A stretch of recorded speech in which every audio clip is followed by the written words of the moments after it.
Assalamualaikum warahmatullahi wabarakatuh. Innal hamdalillah nahmaduhu wa nasta'inuhu wa nastaghfiruh wa na'udzu billahi min shururi anfusina wa min sayyiati a'malina. Man yahdihillahu fala mudilla lahu wa man yudlil fala hadiya lahu. Wa ashhadu an la ilaha illallah wahdahu la syarika lahu wa ashhadu anna Muhammadan abduhu wa rasuluh.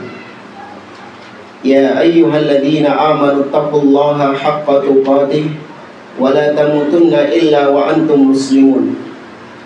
Ya ayyuhan nasu taqu rabbakumul ladzi khalaqakum min nafsin wahidah wa khalaqa minha zawjaha wa batha minhuma rijalan katsiran wa nisaa'a wattaqullaha alladzi tasaaluna bihi wal arham innallaha kana 'alaikum raqiba. Ya ayyuhalladzina amanu taqullaha wa qulu qawlan sadida yuslih lakum a'malakum wa yaghfir lakum dhunubakum wa may yuti'illaha wa rasulahu faqad faza fawzan 'azima. Amma ba'd, fa inna asdaqal hadithi kitabullah wa khairal hadi hadi Muhammadin sallallahu alaihi wasallam wa syarrul umuri muhdatsatuha wa kullu muhdatsatin bid'ah wa kullu bid'atin dhalalah wa kullu dhalalatin finnar. Ma'asyiral muslimin, ikhwani fillah rahimani wa rahimakumullah. Alhamdulillah, kita memuji Allah Subhanahu wa taala atas segala nikmat yang Allah berikan kepada kita, baik itu nikmat sehat ataupun nikmat usia, yang dua nikmat ini tadi kena kucing tadi. Aman. Belum tutup.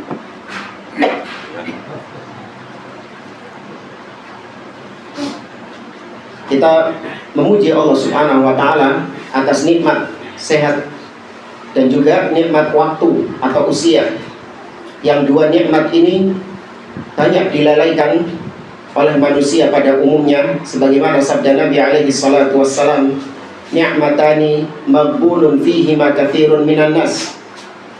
Ada dua nikmat yang banyak dilalaikan oleh kebanyakan manusia, as-sihhatu wal faragh, yaitu nikmat sehat dan nikmat waktu luang.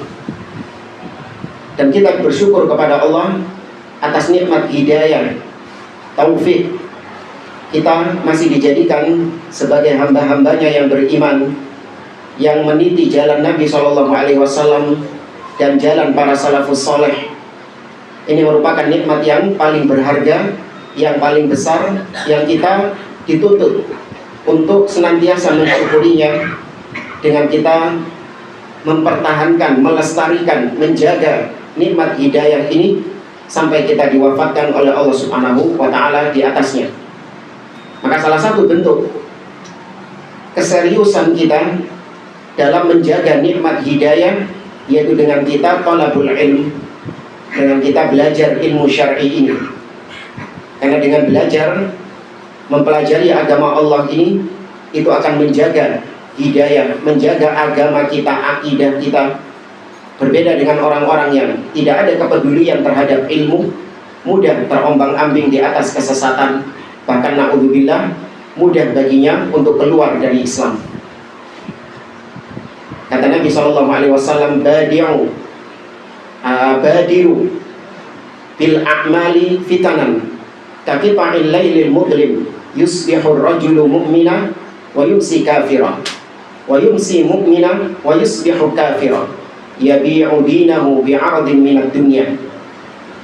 Bergegaslah kalian untuk mengerjakan amal-amal soleh, karena akan datang masa-masa fitnah, masa-masa ujian, seperti malam yang gelap gulita, di mana seorang yang gagal dalam fitnah ini, kata Nabi SAW, kau akan mendapati seorang di pagi harinya masih mukmin, petang harinya dia sudah kafir.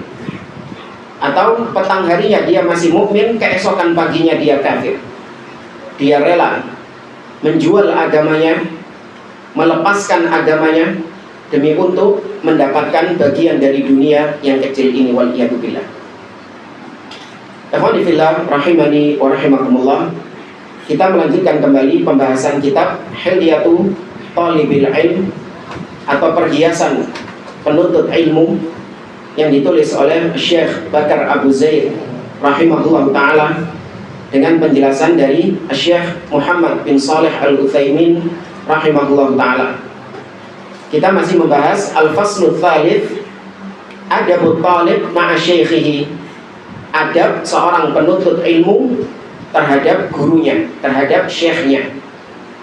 Kita masih membahas tentang menuntut ilmu kepada ahlul bidah, ya, kepada seorang guru yang dia memiliki penyimpangan-penyimpangan, terutama dalam perkara usul, dalam perkara prinsip agama, sehingga dia jatuh dalam bid'ah-bid'ah.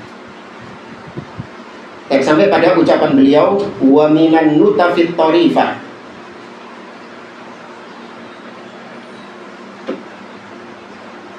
ketemu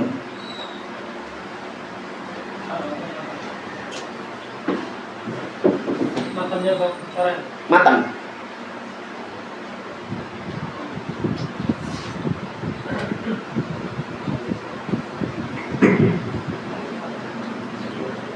Assalamualaikum.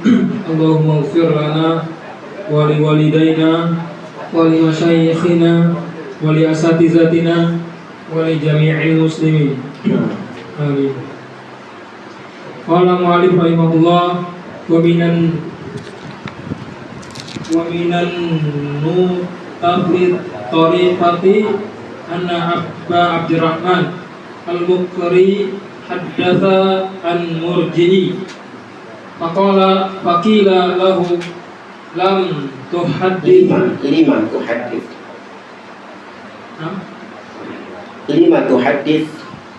ayo lima tuhaddith an-Murji'i faqala abiukum al-lahma bid-'idhami Fal-Muqri'u rahimahullah haddatha bila wararin wala jahalatin iz bayyana maqala wa kana murji'an. Baik, artinya halaman berapa yang terjemahnya? Halaman 646.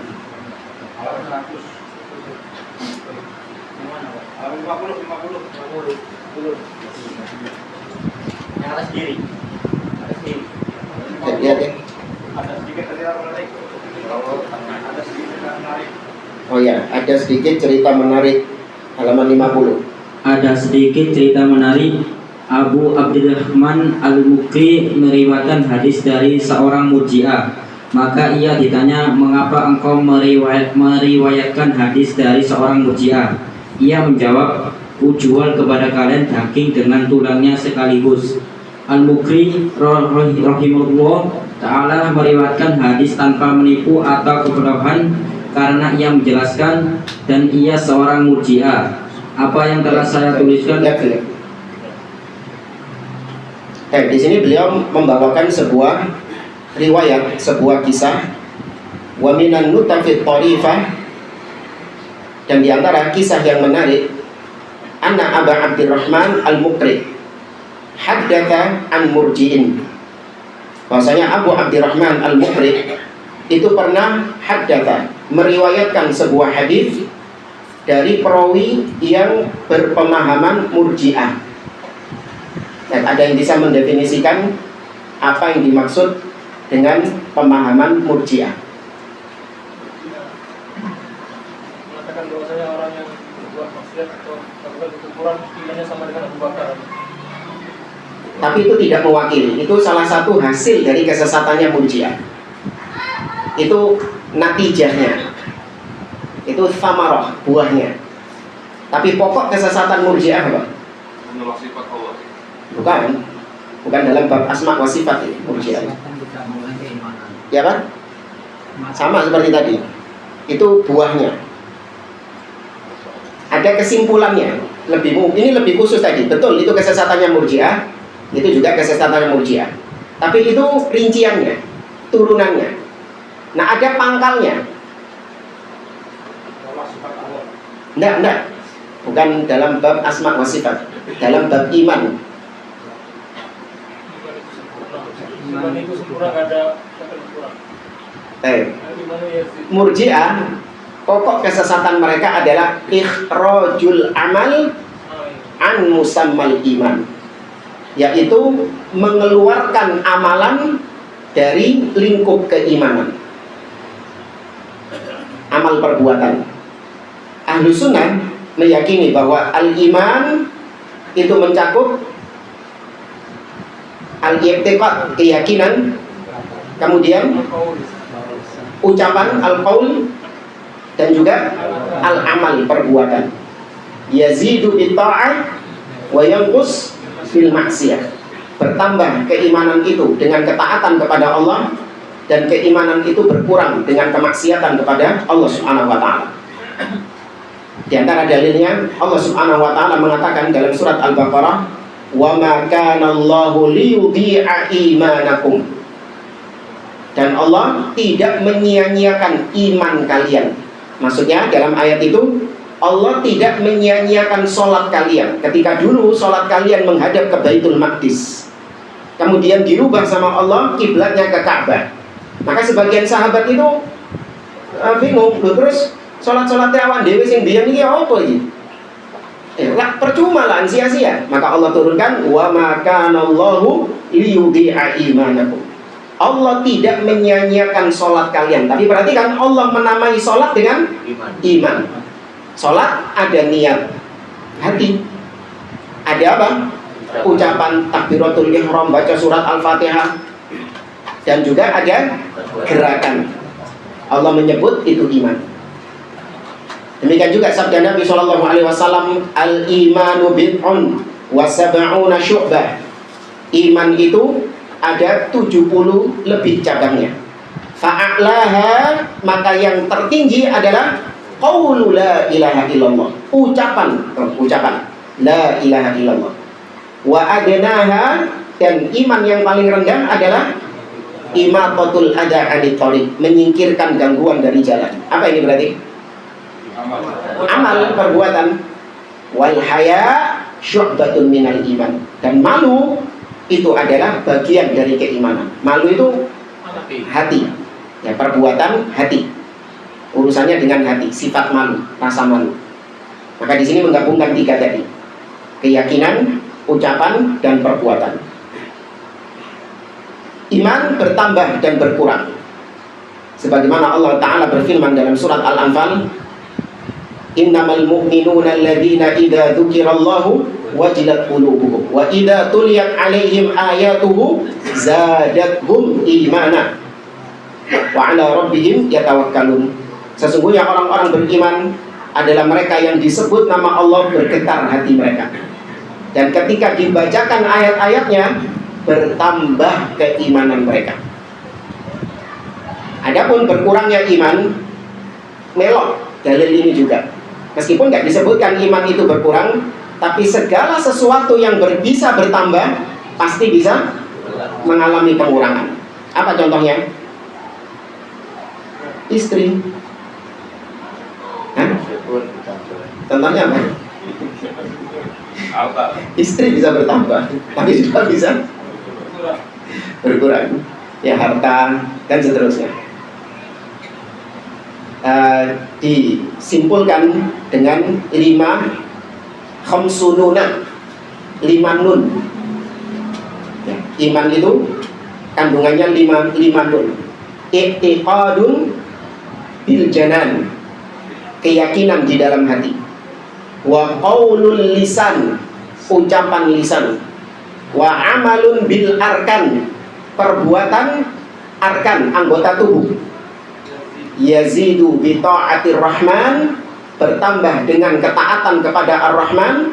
Wa yanqusu bi ta'atis syaitan, dan berkurang ketika seorang taat kepada syaitan alias maksiat. Dan ini ahlu sunnah. Adapun murji'ah, mereka tidak memasukkan amal bagian dari iman. Amal itu bukan bagian dari iman. Di antara syubhat mereka adalah firman Allah, Bahwasanya Allah banyak berfirman di dalam Al-Quran, Allah membedakan antara iman dengan amal. Seperti misalnya wal asri innal insana lafi khusrin illal ladzina amanu wa amilus sholihat. Perhatikan di sini, kecuali orang-orang yang beriman dan beramal soleh. Tuh, Allah bedakan antara iman dengan amal soleh. Wow, di situ huruf wow kata mereka lil mughayarah, untuk membedakan antara iman kalimat sebelum kata sebelumnya dengan kata sesudahnya. Maka dibantah oleh Al-Imam Syafi'i rahimahullah ketika ada orang yang berdalil bahwa perbuatan bukan bagian dari iman dengan ayat tadi illal ladzina amanu wa amilus sholihat. Maka kata Imam Syafi'i, idzan ta'budu ilahain. Kalau cara berpikirmu seperti itu, maka berarti kau menyembah dua Tuhan, dua sesembahan. Karena Allah berfirman, Rabbul masyriqaini wa Rabbul maghribain. Allah itu Rabb, dua timur dan dua barat. Apakah beda Rabbnya timur dan Rabbnya barat? Hah? Sama. Ada huruf waw di situ. Maka waw itu memang terkadang artinya lil mughayarah, untuk membedakan antara sebelum dan sesudah. Tapi waw itu juga bisa berarti atful am alal khos. Seperti misalnya Allah Ta'ala berfirman dalam surat Al-Qadar, tanazzalul malaikatu warruh. Ketika Lailatul Qadar, malaikat-malaikat turun dan ar-ruh. Siapa ar-ruh? Jibril. Jibril masuk nggak bagian malaikat tadi? Masuk. Ini dzikrul khas ba'dal am. Menyebutkan yang umum dulu, baru setelah itu menyebutkan yang khusus. Malaikat umum, tanazzalul malaikat. Kemudian disebutkan malaikat secara khusus. Bukan ini bagian lain, bukan, yaitu Jibril ar-ruh. Maka sama, illal ladzina amanu wa amilus sholihat. Orang-orang yang beriman dan beramal soleh. Amal itu bagian dari keimanan, tapi disendirikan sama Allah Subhanahu wa ta'ala untuk menunjukkan pentingnya amal soleh ini.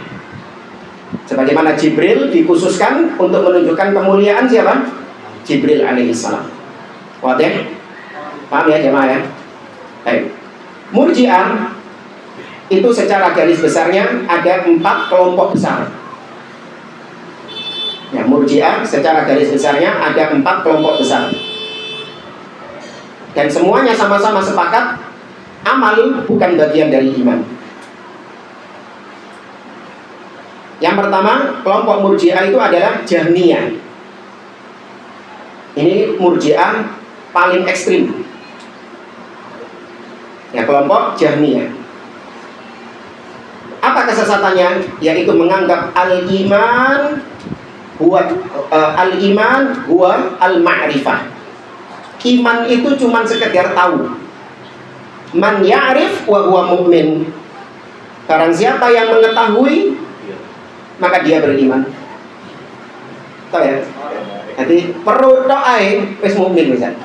Masih dia tidak meyakininya, meskipun tidak mengucapkannya, meskipun tidak mengamalkannya, sekedar weruh, dia sudah beriman. Ya, iblis beriman berarti. Ya kan? Perlu soal iblis. Demikian juga Fir'aun harusnya beriman. Kalau menurut definisinya Murji'ah Jahmiyah ini. Kemudian yang kedua, di antara kelompok Murji'ah adalah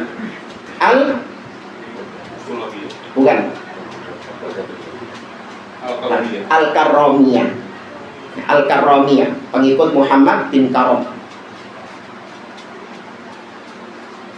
Al-Karramiyah, dia meyakini bahwasanya al-iman adalah i'tiqad, hanya sebatas keyakinan saja. Meskipun dia tidak mengucapkannya dan dia tidak mengamalkannya, maka cukup sebatas dia meyakini. Ini Asy'ariyah yang ketiga. Ini mengucapkan saja. Ya, Karramiyah itu yaitu yang mengucapkan. Meskipun dia tidak meyakininya, sepanjang dia sudah mengucapkan keimanan, maka dia mukmin. Maka berarti orang-orang munafik harusnya juga mukmin karena mereka mengucapkan meskipun tidak meyakininya. Yaquluna bi afwahihim ma laysa fi qulubihim. Ini kelompok karomiyah. Iman itu cukup qaulun bil lisan, ucapan lisan saja.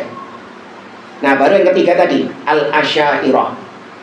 Al-asy'ariyah, mereka meyakini iman buat tasbih. Iman itu cukup membenarkan saja. Ya, ketika engkau membenarkan di dalam hatimu, meskipun kau tidak mengucapkannya, meskipun kau tidak mengamalkannya, maka kau sudah beriman. Kalau gitu harusnya Abu Thalib, paman Nabi, mukmin. Karena Abu Thalib membenarkan Nabi SAW di dalam hatinya, namun tidak mengucapkan 2 kalimat syahadat. Dia mengatakan, laqad alimtu anna dina Muhammadin khairu adyanil bariyah. Sungguh aku tahu bahwa agamanya Muhammad adalah sebaik-baik agamanya manusia. Jadi Abu Thalib, laulal malamah aw hidaru masabbah la ra'aitani samhan bidzaka mubina. Seandainya bukan karena takut bulian, takut celaan, maka kau akan mendapati aku menjadi orang yang beriman kepadanya. Dia akui itu, dia benarkan itu, namun tidak diucapkan dengan lisannya dan tidak diamalkan. Maka harusnya menurut pemahaman Asy'ariyah, mereka mukmin atau dia mukmin, Abu Thalib. Nah, tinggal satu yang keempat. Apa? Kelompok Murji'ah yang keempat, Murji'atul Fuqaha. Ya, namanya Murji'ah al-Fuqaha, yaitu murji'ahnya siapa? Al-Imam Abu Hanifah dan juga murid-muridnya. Meskipun sebagian ulama mengatakan Imam Abu Hanifah itu sudah berlepas diri di akhir hidupnya, tapi kelompok Murji'atul Fuqaha ini, mereka ini yang lebih mending, karena mereka meyakini iman adalah keyakinan di dalam hati dan ucapan lisan. Perbuatan tetap tidak dianggap iman. Jadi empat-empatnya tadi sepakat. Kalau Anda perhatikan tadi, mereka semua sepakat amalan bukan bagian dari iman.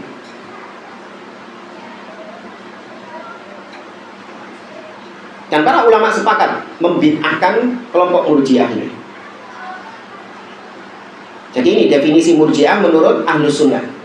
Tidak sebagaimana definisi Murji'ah menurut orang-orang sekarang, kelompok teroris Khawarij sekarang, di mana mereka mendefinisikan Murji'ah itu adalah yang tidak mengkafirkan penguasa, yang menganggap penguasa itu adalah ulil amri, maka dia adalah Murji'ah. Definisinya sopo itu? Tidak ada ulama salaf yang mendefinisikan Murji'ah itu yang tidak mengkafirkan penguasa. Tidak ada. Semua pembahasan Murji'ah dalam kitab-kitab para ulama itu tadi berkaitan dengan tidak menganggap amal bagian dari iman. Atau Murji'ah itu adalah yang tidak mengkafirkan, yang tidak mau mengkafirkan. Itu dituduhkan kepada Ahlus Sunnah Salafiyin. Bahasanya kita ini tidak mengkafirkan orang-orang yang berbuat syirik, tidak mengkafirkan orang-orang yang berhukum dengan selain hukum Allah, tidak dikafirkan. Maka kita jawab, kaburat kalimatan takhruju min afwahihim yaquluna illa kadziba. Sungguh jelek apa yang diucapkan oleh mulut-mulut mereka. Tidaklah yang mereka ucapkan kecuali dusta. Ahlus Sunnah mengkafirkan siapapun yang Allah kafirkan dan siapapun yang dikafirkan oleh Nabi SAW. Namun bid-dhawabit, dengan ketentuan-ketentuan, tidak gegabah memvonis seorang kafir sampai terpenuhi syarat-syaratnya dan dihilangkan pencegah-pencegahnya. Ya. Hatta tawaffarat asyurut wantafat al-mawani'. Ada kriteria-kriterianya, tidak gegabah dalam mengkafirkan. Meskipun dia jatuh dalam kesyirikan, iya. Secara umum kita katakan perbuatan syirik ini apa? Kekufuran atau kemaksiatan? Kekufuran. Siapapun yang berbuat syirik maka dia kafir. Ini kaidah secara umum. Adapun penerapannya kepada fulan, fulan dan fulan, ini butuh apa? Perincian. Gak gegabah Ahlus Sunnah. Berhati-hati. Nah, sikap kita yang seperti ini dituduh sama mereka apa? Murji'ah. Murji'ah kan biro kok ngono. Ya. Maka Anda nggak usah heran, ahli bidah itu selalu menjuluki ahlus sunnah dengan julukan-julukan demikian. Orang Khawarij menjuluki kita sebagai Murji'ah.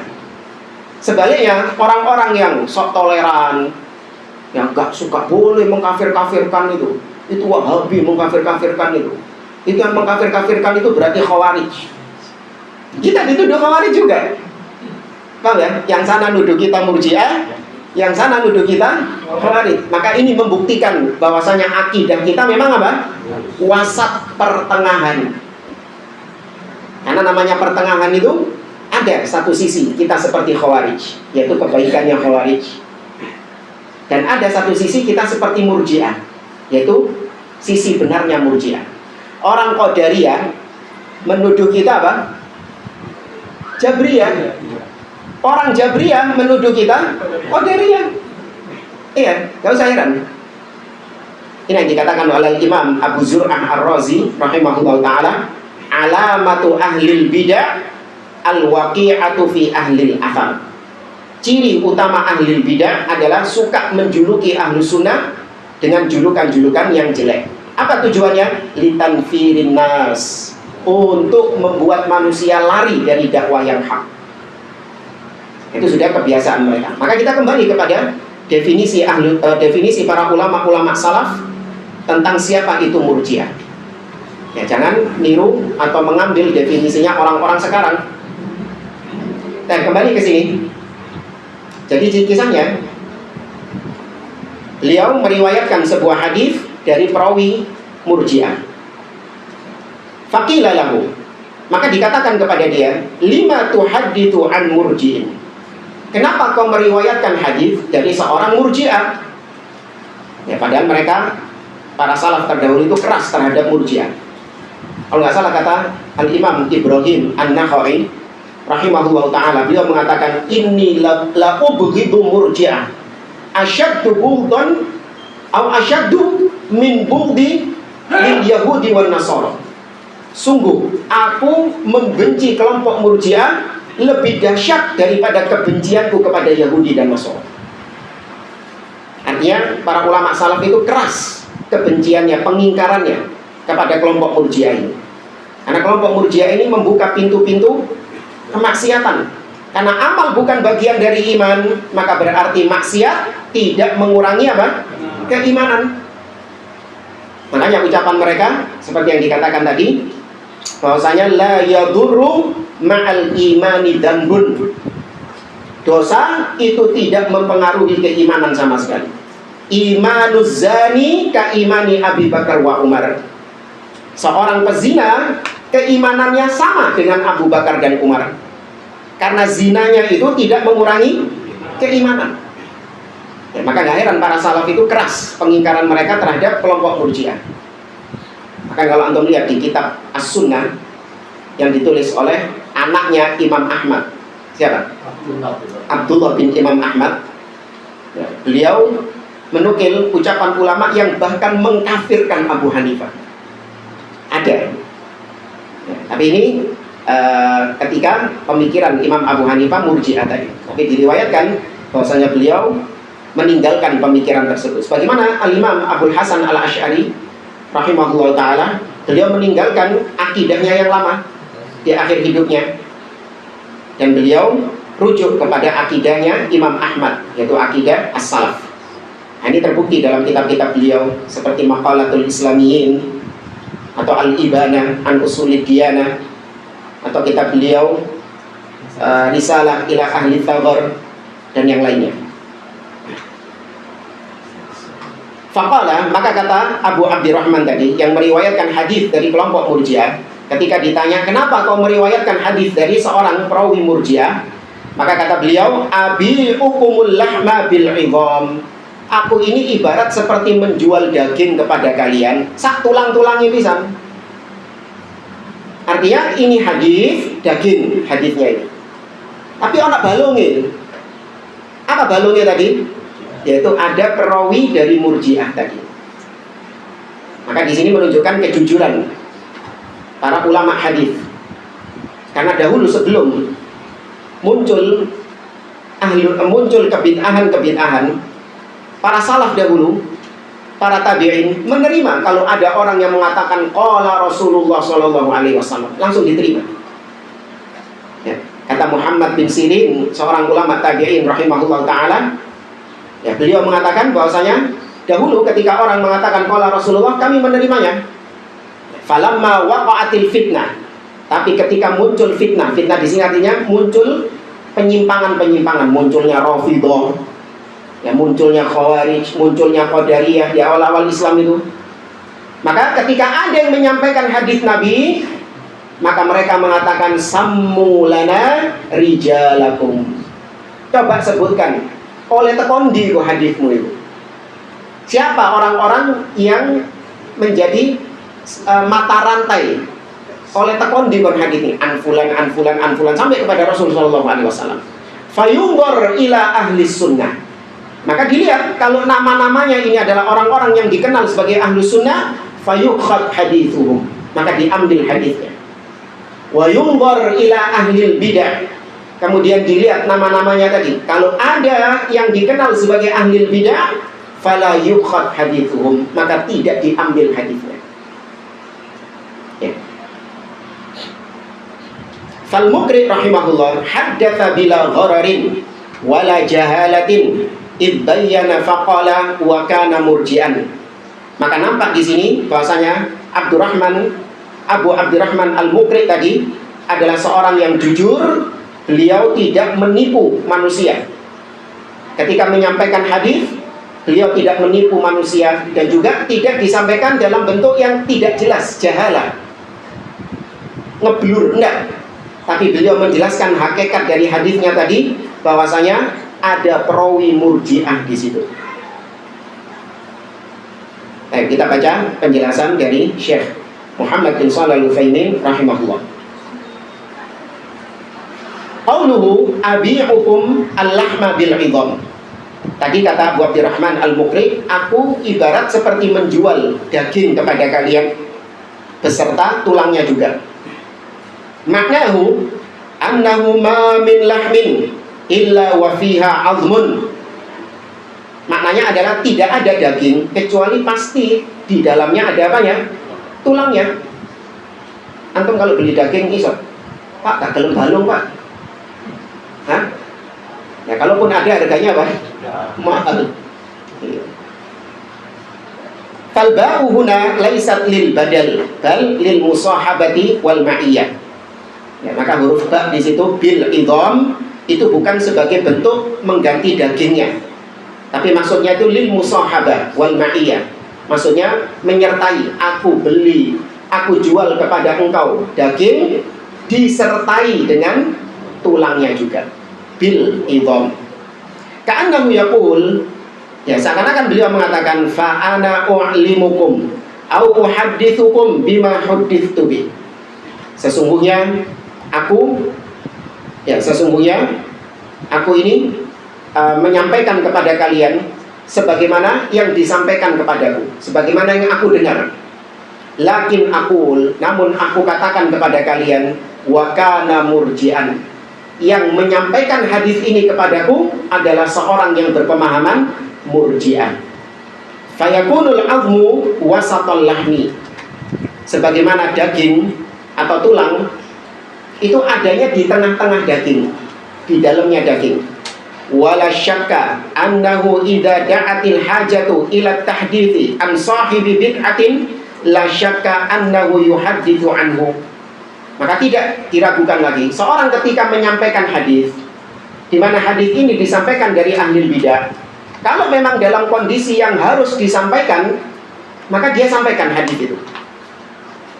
Namun kata beliau, ma'a tabyini halihi, harus disertai dengan penjelasannya. Ya, kondisi perawinya, malam takun bid'atuhu mukaffiratan, sepanjang bid'ahnya tadi tidak sampai tingkat yang mengkafirkan pelakunya. Maka di sini ada sebagian ulama-ulama yang masih mentolerir riwayat-riwayat dari ahli bidah, selama bid'ahnya itu tidak sampai apa? kufur, mengeluarkan dari Islam, seperti Jahmiyah atau Rafidhah. Sampai kata Imam Asy-Syafi'i, ma ra'aitu qauman min ahlil ahwa ashhada bizzur minar Rafidhah. Aku tidak pernah melihat seorang pun dari kalangan ahli bidah yang lebih pendusta daripada Rafidhah. Nah, kalau ada syubhat, Ustaz, di dalam Sahih Bukhari, Sahih Muslim itu ada perawi-perawi itu yang Syiah. Kok kita ambil riwayat mereka? Ya, ada perawi-perawi yang memang disebutkan oleh para ulama wa kana indahu at-tasyayyuh, bahwasanya dia ini perawi yang memiliki tasyayyuh, kesyiahan, ada syiahnya. Kok diambil perawi-perawi seperti ini? Maka dijawab oleh para ulama, yang dimaksud dengan syiah oleh ulama ahli hadis adalah yaitu mereka yang sekedar lebih mengutamakan Ali bin Abi Thalib daripada Utsman bin Affan radhiyallahu taala anhu. Tapi mereka tetap memuliakan para sahabat yang lain. Mereka tetap mengakui kepemimpinan Abu Bakar dan Umar. Hanya saja dulu memang pernah terjadi khilaf, siapa yang lebih afdol antara Utsman bin Affan atau Ali bin Abi Thalib. Mereka sepakat manusia terbaik setelah Rasulullah SAW siapa? Abu Bakar As-Siddiq, kemudian Umar ibn Khattab. Sepakat. Nah, baru yang ketiga ini sempat terjadi khilaf. Sebagian mengatakan Utsman lebih afdol, sebagian mengatakan Ali lebih afdol, sebagiannya tawakuf, tidak mengambil sikap. Nah, yang lebih mengedepankan Ali bin Abi Thalib di atas Utsman, maka ini dikenal dengan nama Syiah Tasyayyuh. Ya. Bukan seperti Syiah Rafidhah Iran sekarang. Iya, yang mencela, mencaci maki, melaknat, mengkafirkan para sahabat Nabi SAW. Ini kufur. Apalagi akidah-akidahnya luar biasa, gudangnya syirik, gudangnya kufur. Syiah Rafidhah yang ada di Iran sekarang. Dalam hal mungkin ditambah itu. Dalam hal kepribadian yang mengutamakan Ali dalam hal kepribadian. Iya, bukan kepemimpinan. Iya. Dalam kepribadian, bukan urutan kekhalifahan. Kalau urutan kekhalifahan tidak ada silang pendapat di antara para ulama. Khalifah setelah Rasulullah Abu Bakar, kemudian Umar, kemudian Utsman, kemudian Ali bin Abi Thalib. Tidak ada silang pendapat dalam urusan urutan kekhalifahannya. Adapun dalam urutan personnya, maka Abu Bakar, Umar sepakat. Nomor 1, nomor 2 setelah Nabi SAW. Nah, nomor 3 ini yang khilaf. Tapi dulu setelah itu terjadi kesepakatan sampai sekarang, siapa yang lebih afdol? Utsman bin Affan radhiyallahu taala anhu. Baru kemudian Ali bin Abi Thalib.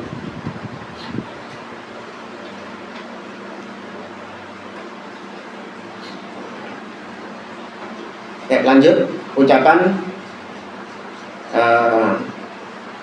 Al-Imam Abu Utsman As-Sabuni.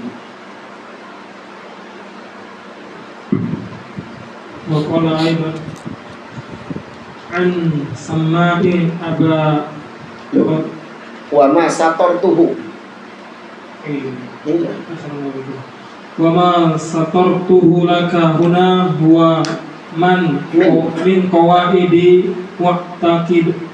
wa'taqadika aqidat ahli sunnati wal jamaati wa minhu ma fi al-aqidatu as-salafiyatu di Syekhul Islam Abi Utsman al-Ismail ibn Abdurrahman as-Sabuni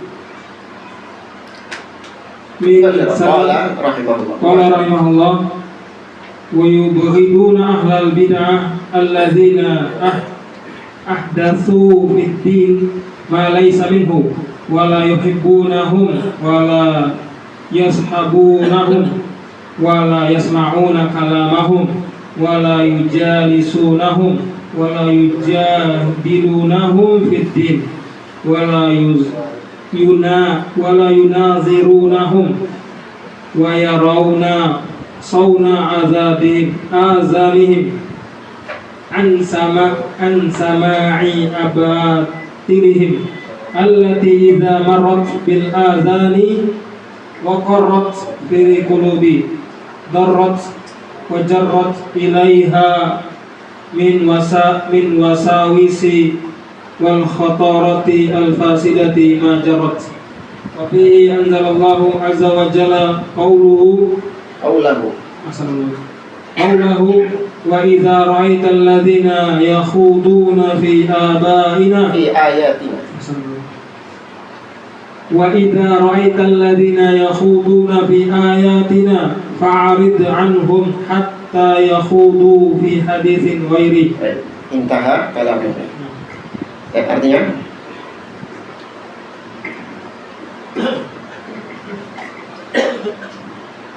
apa yang telah saya tuliskan untukmu di sini merupakan bagian dari prinsip keyakinanmu. Akidah Ahlus Sunnah wal Jamaah. Sebagian akidah tersebut terdapat dalam Al-Aqidah As-Salafiyah, tulisan Syekhul Islam Utsman Ismail bin Utsman. Masa Utsman toh? Iya. Keliru, Abu Utsman, bukan Utsman. Syekhul Islam Abu Utsman Ismail bin Abdurrahman As-Sabuni rahimahullah berkata, mereka membenci ahlul bid'ah yang menciptakan ajaran-ajaran baru dalam agama, padahal bukan merupakan bagian darinya. Tidak mencintai, bersahabat, mendengarkan ucapan, tidak menjadikan teman dalam majelis, serta tidak berdebat dan berdiskusi dengan mereka dalam masalah agama. Juga berprinsip menjaga telinga agar tidak mendengar kebatilan-kebatilan mereka yang apabila terdengar di telinga atau masuk ke dalam hati, niscaya membahayakan dan mendatangkan berbagai bisikan dan pikiran rusak kepadanya. Mengenai hal ini, Allah Azza wa Jalla menurunkan firman-Nya, apabila engkau melihat orang-orang memperolok-olokkan ayat-ayat kami, maka tinggalkanlah mereka sehingga mereka membicarakan pembicaraan yang lain. Surat Al-An'am. Baik. Langsung saja kita baca syarah penjelasan dari Syekh Muhammad bin Shalih Al-Utsaimin tentang ucapan Al-Imam Abu Utsman As-Sabuni rahimahullah. Tadi disebut dalam kitabnya Al-Aqidah As-Salafiyah. Ini nama lain. Ada yang tahu populernya namanya apa? Aqidatus Salaf Ashabil Hadis. Itu populernya. Tapi ada istilah lain, Al-Aqidah As-Salafiyah. Beliau hidup pada abad ke-5 Hijriah, wafat tahun 445 Hijriah. Al-Imam As-Sabuni Asy-Syafi'i. Ya, beliau bermadzhab Asy-Syafi'i dalam urusan fikih. Kata Syekh Muhammad bin Shalih Al-Utsaimin, kalamus Sabuni rahimahullah yahtaju ila bayanin. Ucapan Imam As-Sabuni ini butuh rincian, penjelasan. Faqaulu rahimahullah wa yubghiduna ahlal bid'ah alladzina ahdatsu fid din ma laysa min. Ahlus sunnah itu membenci ahlul bidah, yaitu mereka yang ahdatsu, membuat perkara-perkara baru fid din, dalam urusan agama. Bukan perkara-perkara baru dalam urusan dunia. Dalam urusan agama, ma laysa minhu, apa-apa yang bukan termasuk bagian darinya. Nabi SAW mengatakan, man ahdatsa fi amrina hadza ma laysa minhu fahuwa rad. Barang siapa yang membuat hal-hal baru di dalam urusan kami ini, padahal bukan bagian darinya, maka tertolak. Allah Ta'ala berfirman, am lahum syuraka syara'u lahum minad din ma lam ya'dan bihillah. Apakah mereka memiliki sekutu-sekutu yang membuat syariat-syariat untuk mereka, padahal Allah tidak pernah mengizinkan siapapun untuk membuat syariat. Ya, syariat hanya Allah Subhanahu wa Ta'ala yang menurunkannya.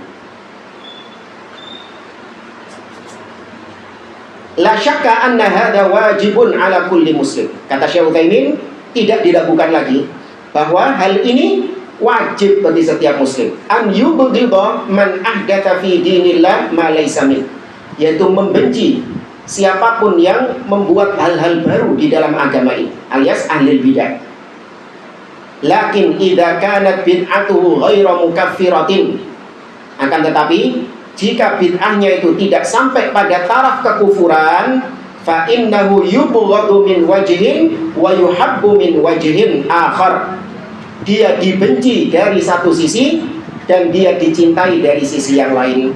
Lakinna bid'atahu tubghadu bi kulli halin. Namun bid'ahnya tetap dibenci dari segala kondisi. Jadi maksudnya gini. Ini termasuk di antara akidah al-wala wal bara, cinta dan benci karena Allah Subhanahu wa taala. Hukumnya sama seperti kepada orang kafir, kepada ahli bidah atau kepada pelaku maksiat. Karena 3 hal ini wajib untuk kita benci. Kita benci kekufuran, kita benci kemaksiatan, dan kita juga benci kebid'ahan secara perilaku. Otomatis orang yang melakukannya juga kita benci. Namun bedanya, kebencian kita itu bertingkat-tingkat. Sama enggak? Maling sendal sama maling motor. Antum bencinya sama enggak? Sama-sama benci kan? Ya, tapi semakin parah maksiatnya, maka semakin dibenci. Demikian juga bid'ah. Berbeda antara yang orang awam, pelaku bid'ah yang orang awam, yang dia jahil, nggak punya ilmu, belum sampai ilmu kepadanya, enggangge saja. Berbeda dengan tokoh-tokohnya yang menyeru, mengajak manusia kepada bid'ah, yang memerangi sunnah. Sama nggak kebenciannya? Nggak sama. Maka demikian juga orang-orang kafir. Ya. Orang-orang kafir kita benci, namun tidak sama antara orang kafir yang dhimmi, yang mu'ahad, dengan orang kafir yang harbi, yang memerangi. Meskipun mereka semua sama-sama kita benci, tempatkan semuanya sesuai porsinya masing-masing. Jangan berlebih-lebihan, tapi juga jangan mengurangi. Dan benci itu bukan berarti mendolimi. Ada orang-orang yang gagal paham, wah ini menebarkan kebencian ini. Ya memang harus, tapi namanya benci nggak harus mendolimi. Bahkan boleh saja seorang benci, tapi dia berbuat ihsan kepada orang yang dia benci. Bisa. Allah Ta'ala mengatakan, wala yajrimannakum syana'anu qaumin ala alla ta'dilu i'dilu huwa aqrabu littaqwa. Janganlah kebencianmu terhadap suatu kaum membuatmu tidak berlaku adil kepada mereka. I'dilu, berlaku adil tetap meskipun kepada orang yang dibenci. Antum bermuamalah dengan orang-orang kafir misalnya, antum benci dengan orang-orang kafir. Apakah ketika bermuamalah dengan mereka, antum boleh menipu mereka, menyurangi mereka? Utang sama orang kafir harus dibayar apa enggak? Harus dibayar. Jangan mentang-mentang kafir, ghanimah ini berarti naudzubillah. Ini zalim. Allah juga mengatakan, la yanhakumullah 'anil ladzina lam yuqatilukum fid din wa lam yukhrijukum min diyarikum an tabarruhum wa tuqsitu ilaihim innallaha yuhibbu al-muqsitin. Allah tidak melarang kalian untuk kalian berbuat baik, berbuat adil kepada orang-orang kafir sepanjang mereka tidak mengusir kalian dari rumah-rumah kalian, sepanjang mereka tidak memerangi kalian di dalam agama kalian. Sesungguhnya Allah mencintai orang-orang yang berbuat adil. Ada tetangga kafir sakit misalnya, boleh nggak kita kasih obat, kita antar ke rumah sakit misalnya? Boleh? Boleh. Demikian dengan ahli bidah. Demikian juga dengan orang yang pelaku maksiat, boleh kita berbuat ihsan. Namun tetap kita barok dengan kemaksiatannya, dengan kekufurannya, dengan kebid'ahannya. Bedakan antara dua hal ini. Kita benci dari satu sisi, dari kebid'ahannya, kemaksiatannya, kekufurannya kita benci. Bagaimana ekspresi kebencian kita? Yaitu kita tidak mau mendukung. Hati kita nggak ridho dengan kekufurannya, kemaksiatannya, atau kebid'ahannya. Gak senang awak diri. Maka ketidaksukaan kita ini menyebabkan kita tidak mau ikut andil di dalamnya, tidak mau mengucapkan selamat atas kekufurannya, kebid'ahannya, atau kemaksiatannya. Karena dari awal kita sudah benci. Kita nggak ridho dari awal itu. Maka nggak sudi kita ikut andil di dalamnya, ikut membantu di dalamnya. Maka bagi yang memiliki kekuatan atau memiliki kekuasaan, maka dia bisa mengekspresikan kebenciannya terhadap kekufuran, kemaksiatan, atau kebid'ahan dengan tangannya. Misalnya seorang bos di perusahaan, dia dapati ada bawahan-bawahannya yang jatuh dalam kekufuran, misalnya kesyirikan. Nah, kantornya digawe sajen misalnya, Dan ini wilayah kekuasaannya atau tidak? Boleh nggak dia cegah dengan tangan? Boleh, bisa. Karena itu bentuk ekspresi kebenciannya terhadap kesyirikan tadi. Dicegah dengan tangan. Kau oleh anak saja nangin syirik. Enggak pak, itu cek gak apes pak, gak kau nggak boleh. Nah, ini dicegah dengan tangan, bisa. Bagi yang tidak bisa, maka dia mengekspresikan, mewujudkan kebenciannya terhadap kekufuran, kesyirikan atau kebid'ahan, kemaksiatan tadi dengan lisan. Ya, diingkari dengan lisan. Tangan nggak bisa karena bukan wilayahnya. Kalau tetap nggak bisa dengan lisan, minimal dengan apa? Hati, yaitu gak senang, gak ridho, sesak dadanya kalau ada kesyirikan, ada kemaksiatan, ada kekufuran, gak ridho dia. Ini yang kata Nabi SAW, man ra'a minkum mungkaran falyughayyirhu biyadihi, fa illam yastati' fa bilisani, fa illam yastati' fa biqalbi, wa dzalika adhafu al-iman. Apabila kalian melihat kemungkaran, mungkar di sini mencakup 3 tadi, kekufuran, kebid'ahan dan kemaksiatan, maka cegah dengan tangan. Kalau nggak bisa dengan lisan, kalau nggak bisa dengan hati. Dengan hati artinya tadi, hati kita nggak ridho, nggak senang. Bukan malah senang, nggak ridho. Nah, maka lucu ya kalau ada orang yang mengatakan kita benci dengan kekufuran, kesyirikan, tapi mengucapkan selamat, ya, menunjukkan ekspresi-ekspresi yang seakan-akan meridhoi acara-acara kekufuran tersebut dengan alasan toleransi katanya, untuk menjaga kerukunan umat beragama. Emang kalau kau nggak ikut andil di dalamnya, nggak ikut mengucapkan selamat, gak rukun umat beragama ini. Itu jangan ngeriwui lah mari sih, ya kan? Sudah jangan ikut andil, berlepas diri. Namanya bara', berlepas diri. Allah mengatakan dalam surat Al-Mumtahanah, qad kanat lakum uswatun hasanatun fi Ibrahim walladzina ma'ah id qalu liqaumihim inna bura'a'u minkum wa mimma ta'buduna min dunillah kafarna bikum wa bada bainana wa bainakum al-adawa wal baghdha abadan hatta tu'minu billahi wahdah. Sungguh telah ada suri tauladan, contoh teladan yang baik untuk kalian pada diri Nabi Ibrahim dan orang-orang yang bersama beliau. Ketika Nabi Ibrahim mengatakan kepada kaumnya, kami bara', berlepas diri, membenci kepada kalian dan apa yang kalian sembah selain Allah. Gak melok-melok Nabi Ibrahim, hatta mengucapkan selamat gak sudi Nabi Ibrahim. Kenapa? Kafarna bikum, karena kami menganggap kafirnya kalian. Dan telah nampak kebencian, ya, al-adawah, permusuhan, wal baghdha, dan kebencian kepada kalian abadan, sak lawase, ya, kebencian kepada orang kafir selamanya, hatta tu'minu billahi wahda, sampai kalian beriman kepada Allah Subhanahu wa ta'ala. Nah, maka ini ekspresi kebencian kita kepada kufar atau kepada ahlul bidah atau kepada pelaku maksiat, yaitu dengan kita bara' terhadap perbuatan-perbuatan mereka. Adapun dari sisi yang lain, tetap kita mencintainya. Seperti misalnya ahlul bidah yang tidak sampai taraf kekafiran, maka tetap dicintai dari sisi apanya? Keislamannya. Dari sisi keislamannya, tetap dia harus mendapatkan porsi cinta dari kita. Antum benci nggak kalau ada orang Islam? Antum cinta atau benci? Cinta. Ada orang sholat, ahlul bid'ah sholat, sholatnya ahlul bidah ini, antum cintai atau antum benci? Antum cintai. Ya, ini yang kata Utsman bin Affan ketika di demo sama orang-orang Khawarij, 40 dino gak sempat tuh deh.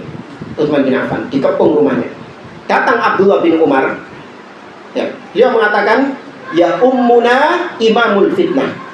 Wahai Utsman bin Affan, ini yang ngimami sholat di masjid adalah imamul fitnah, yaitu tokohnya orang-orang Khawarij yang memberontak itu. Apakah saya boleh sholat bersama mereka? Kata Utsman bin Affan, as-sholatu khairu ma yaf'aluhun nas. Sholat itu adalah perbuatan yang terbaik yang dilakukan oleh manusia. Fa in ahsanu fa ahsin ma'ahum. Kalau mereka berbuat kebaikan, ikut kebaikan bersama mereka. Wa in asa'u fajtanib isa'atahum. Tapi kalau mereka berbuat keburukan, nah ini kebid'ahan, memberontak tadi, fajtanib isa'atahum, maka tinggalkan keburukan mereka. Barok, berlepas diri. Paham ya? Jadi kebencian tidak mengharuskan apa? Kedzaliman. Nah, beda dua hal ini. Zalim bagaimanapun tidak dibenarkan meskipun kepada orang-orang kafir. Antum benci enggak sama,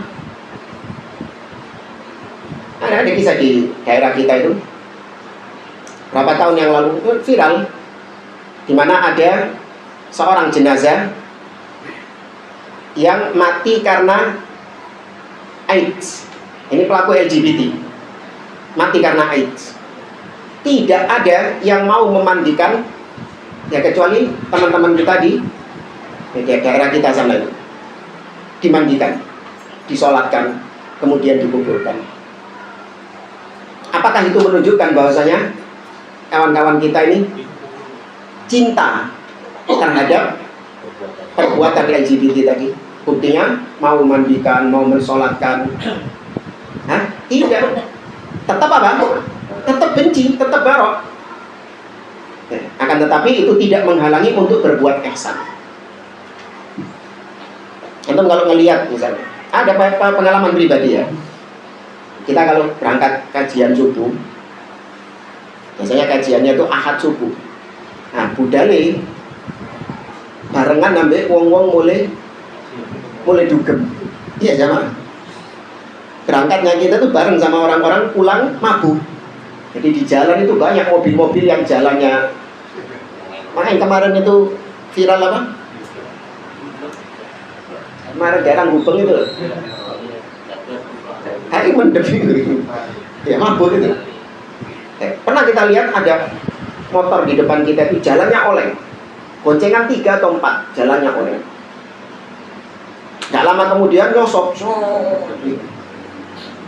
Kita tahu bahwasanya orang-orang ini adalah pemabuk, pemakai narkoba dan seterusnya. Ketika kita menolong, apakah berarti kemudian saya ridho dengan mabuknya tadi? Berarti saya cinta dengan kemaksiatannya? Tidak, saya tetap benci dengan pelaku maksiat ini. Tapi tidak menghalangi untuk berbuat ihsan, berbuat baik. Baik. Dan anak kira ini dok ya. Adapun kelanjutannya, wala yashabunahum, wala yasma'una kalamahum, wala yujalisunahum, wala yujadilunahum fiddin, wala yunadhirunahum, dan seterusnya. Ini wallahu alam, penjelasannya panjang. Insyaallah mungkin kita lanjutkan di pertemuan yang akan datang. Wallahu alam. Dan kalau ada yang mau ditanyakan, tafadhol. Assalamualaikum, berkaitan dengan tolong orang yang atau orang kafir tadi kan, kalau kita nggak tolong gimana tuh? Jadi kita sengaja nggak tolong biar dia merasa gitu. Ya itu semua mempertimbangkan maslahat dan mafsadatnya juga. Bisa dalam bentuk untuk memberikan pelajaran kepada mereka. Sebagaimana Nabi SAW tidak mau mensolatkan orang yang terlilit hutang. Ya, sebagai bentuk tahdir, peringatan kepada orang-orang yang melakukan hal yang serupa juga. Ini semua kembali kepada maslahat dan mafsadat. Wallahu a'lam. Tidak bisa kita kebiaya, jangan ditolong atau boleh ditolong. Ya. Kalau menolong akhirnya membuat khawatir nanti menjadikan kemaksiatannya itu semakin dilegalkan, misalnya di framing. Ustadz saja menolong orang yang bermaksiat. Berarti ustadz ini sama orang yang bermaksiat itu mendukung. Buktinya ditolong. Nah, kalau khawatir ada kayak gitu, ya baru. Ya, tapi secara asal ya ditolong. Boleh berbuat ihsan, apalagi dalam urusan dunianya. Tapi kalau yang tukang mabuk tadi minta tolong belikan khamr, hah? Enggak. Wallahu a'lam. Yang lain? Tadi kita kurang paham tuh masalah yang mukwi tadi. Ini maksudnya tadi pembicaraan yang lain tidak boleh menerima hadis yang ada perawinya orang ahli fikih. Jadi maksudnya ini gimana? Boleh apa enggak ya? Al-Mukri di sini membolehkannya. Ya, tadi kalau lihat dari penjelasannya Syekh Muhammad bin Shalih Al-Utsaimin, yaitu idza da'atil hajah, kalau memang ada hajat keperluan untuk menyampaikan hadis tersebut. Contoh misalnya, saya ada hajat keperluan untuk menyampaikan sebuah hadis yang lemah, dhaif, karena di dalamnya ada periwayat yang ahli bidah. Saya sampaikan kepada antum. Nah, saya nggak boleh menyampaikannya secara polos. Harus saya sampaikan bahwasanya hadis ini dhaif, hadis ini lemah. Meskipun terkadang ada orang-orang yang memang tahu kelemahannya di mana, karena ada perawi yang bernama Fulan bin Fulan, dia ini majhul. Ada perawi yang namanya Fulan bin Fulan, dia ini kadzab, dia ini su'ul hifdz, hafalannya buruk, atau dia ini adalah ahli bidah, terkenal dengan kesesatannya misalnya. Nah, ini ada orang-orang yang memang punya keahlian di situ, yaitu orang-orang yang meneliti hadis. Adapun ana cuma tahu ini dhaif. Ya, tapi dhaifnya dari mana?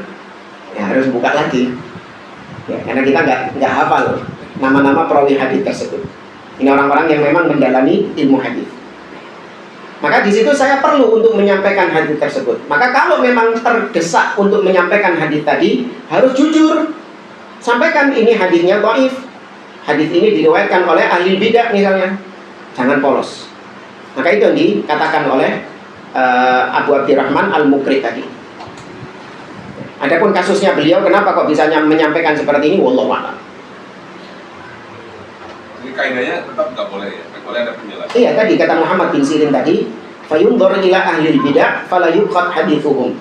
Kalau dilihat ternyata ada ahli bidah di situ, maka tidak diambil periwayatan mereka. Ya. Ada sebagian ulama yang memang tasahul, bermudah-mudahan, lebih longgar, sehingga mereka masih menerima riwayat-riwayat dari ahli bidah selama memang bid'ahnya itu tidak parah. Ada yang seperti itu, dan ada yang ketat kriterianya. Wallahu a'lam. Ini dalam ilmu hadis ya, karena nggak terlalu mendalami ilmu hadis. Wallahu a'lam. Jadi kalau di situ ada perawi ahli bidah, itu dikatakan hadis itu berarti lemah.